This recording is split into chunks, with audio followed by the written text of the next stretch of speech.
Welcome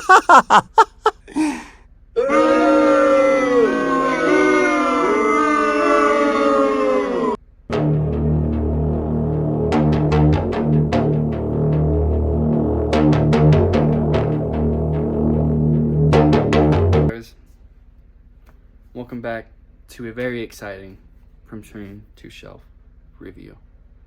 I have a very special movie. I can't even take myself seriously, guys. I have Exorcist Believer here. I have Exorcist Believer here. I cannot take myself seriously trying to, like, I always joke with Will and Gabe, and I always say, you know, it went down to $9.99 because it's peak cinema, this and that. And dudes, like, God.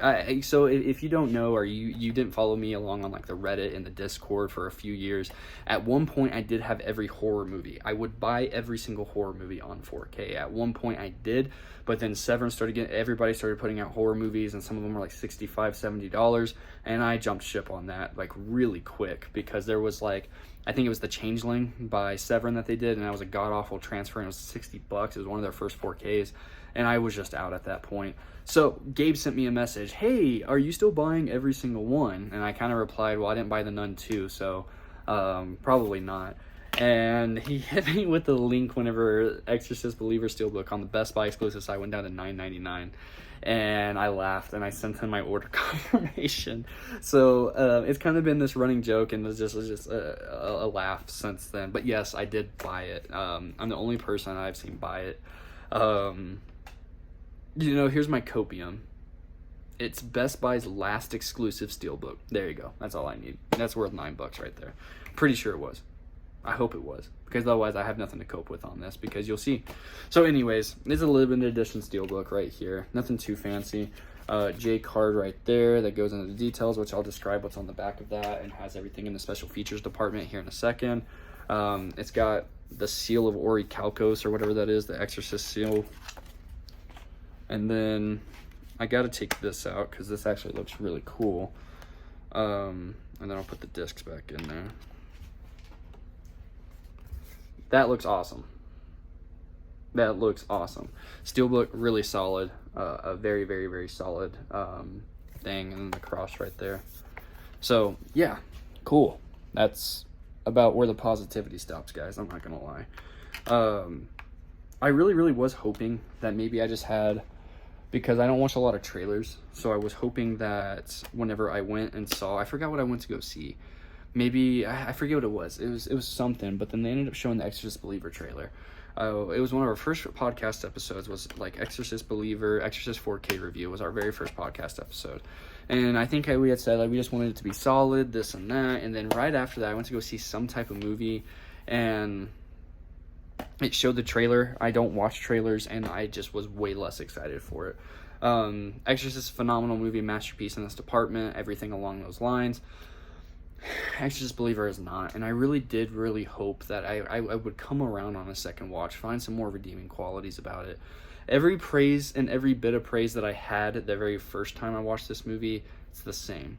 Every bit of negativity I had is the same. There's no difference here. The second watch really didn't help. It's just exact same. So if you guys listen to our Exorcist 4K or Exorcist Believer review from the time it was in theaters, I feel the exact same way. Now, whenever it comes to outside of it just being the steelbook and getting it for $9.99, which is an absolute steal, that's really where the compliments go. It does have some special features, which I'll list off for you right now. The bonus features is Making a Believer, Ellen and Linda Reunited, which was the only cool one, Stages of Possession, the opening, editing and exorcism, and more, which is just a director's commentary. That's the and more. I don't know why they just didn't put that. So, I was really hoping that the behind the scenes, I'm almost positive in one of the behind the scenes featurette, there's a scene with the one of the little girls that's possessed, and I'm almost positive that I didn't make it into the theatrical cut, so it kind of makes me hope that there might be a different director's cut out there. I'm almost positive. I can't remember. I know it had to do with a little bit with the Ellen Burstyn, Linda Blair's mom, and one of the girls. The very first time, like, you know, our dad goes and gets the Ellen Burstyn, gets her come out of retirement, tells her, like, wait, what his daughter and another daughter is going through. So she takes that visit. I'm almost positive it was like a second long, but I did not recognize it. And I was paying pretty close attention to it when I went to go see it in Dolby around the time that it came out, or the premiere date. So whenever it comes to the 4K, I have kind of weird news. I go and see most, if not all, of things that I go to see in Dolby that will come out in Dolby if I go to the theaters. There are some things I do skip the theatrical run for in favor of, I'm just going to buy the 4K disc. It's weird. Usually, you know, I'm a big believer that, yeah, it's cool you have the Dolby Cinema screens, a bigger screen, and the IMAX screens, but I'm going to go on record, and I've said it before on the podcast, the OLED produces the best quality picture you can get. Until you can get theatrically sized OLEDs, we're not going to get close. Now, I have seen laser projection, which gets really nice. Gets really, really cool. Like just standard laser gets really nice. I went and saw Pearl that way whenever it went through its theatrical run. The Dolby Cinema experience I had, the audio was crisp. The 7.1 on it was very nice. And the video was very crisp. There weren't really any raised blacks or anything like that. And something must have happened on the way here. Please let me know if you had the same issue. I know that's going to be a small crowd that has this. But please let me know down in the comments below if you had the same exact issue. But it was dark. Like, I'm not talking Goonies dark. That's still one of the darkest discs. But even with Goonies, I could turn on the optimizer and bring it up, and it wouldn't wash out a lot of the colors. It would just make it look normal. But it was so dark at points, and it wasn't like that in Dolby. It was just so dark at points that whenever I raised it, it raised the actual blacks to look like stone gray washed out. And I'm not used to getting that from the UB820. It's just a very weird thing. The 4K transfer of this, there's some really good times, like whenever they're like she's erupting scene towards the end. It does look really nice, you know, but it looked the same in Dolby Cinema. Just again, OLED. It had a nice experience on that. Everything's the same. Everything's the same. I mean, except that it feels like it's just slightly lowered in quality on the home release on here. Now, when it comes to the behind-the-scenes features, I did talk a little bit about that. I don't know if I finished. I don't think I did. I really thought that'd be kind of the saving grace of this. So the best one is the Linda and Ellen and Linda reunited. That was cool. You could tell Ellen Burstyn was actually, you know, again, they're actors and actresses, but there's sometimes, and you're going to know what I'm talking about when I say this, there's sometimes you watch the behind the scenes and you can tell when people really didn't want to be on there, when there's next to no extras, or you can just tell that they really just didn't give a damn. You can tell Ellen was actually super excited to be a part of this. It really seemed like she was really excited, that she had a lot of fun and just had a really goofy time, and she was smiling in every single shot when behind the scenes whenever they were filming and everything like that. She just seemed like she was the life of the party. Linda Blair seemed a little bit more lukewarm to it, but she was still smiling, very happy. Everybody just seemed to be having a damn good time making this movie, especially the child actors. They were given high praise. Everything like that, which again, that's one of the best things that we've said about this. From the dad, I believe his name is Leslie Odom, from the dad to the child actors in this movie, phenomenal. A lot of the actors, with what they're given to work with, kill it. But my biggest thing is I was hoping for some more insight, maybe some more insight into the creative process, and it really didn't give me that. Maybe the audio commentary will, but that requires me to, I can just listen to it, but I don't know. I was really hoping to just see some more video behind the scenes special features that would give me some more insight into what happened, what could have been, this and that, because sometimes that happens. But we don't really get that here.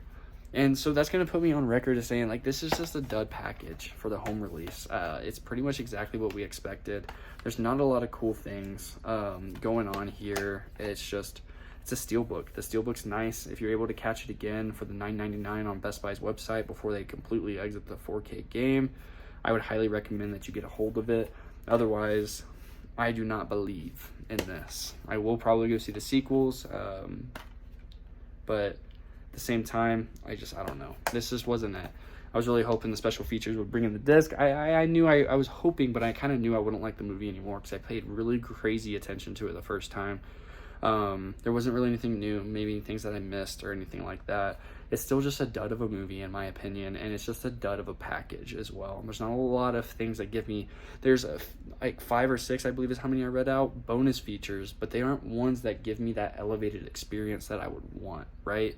So without further ado, I gave the movie a 1.5 out of 5, 3 out of 10 on the podcast. It's gonna stay, and it's gonna stay that same way. I'll give it an extra point because the steelbook goes pretty crazy.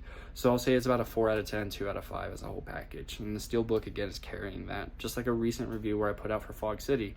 The Steelbook was carrying that. But this movie just isn't fun. The package isn't fun. Is it worth $10? Yeah, but you know what I mean? That's really if you're just going for the Steelbook. There's some people that are just Steelbook collectors and stuff like that, so we'll leave it as that. Until next time, guys, and as always, thank you so much for tuning in to yet another From Screen to Shelf review. As always, continue to stay out there flowing like water, and stay tuned for more content updates, podcasts, and we've even been trying to do some more things just to see how you guys like it. We're getting back into the swing of things, and as always, hope you guys are doing well. See you next time.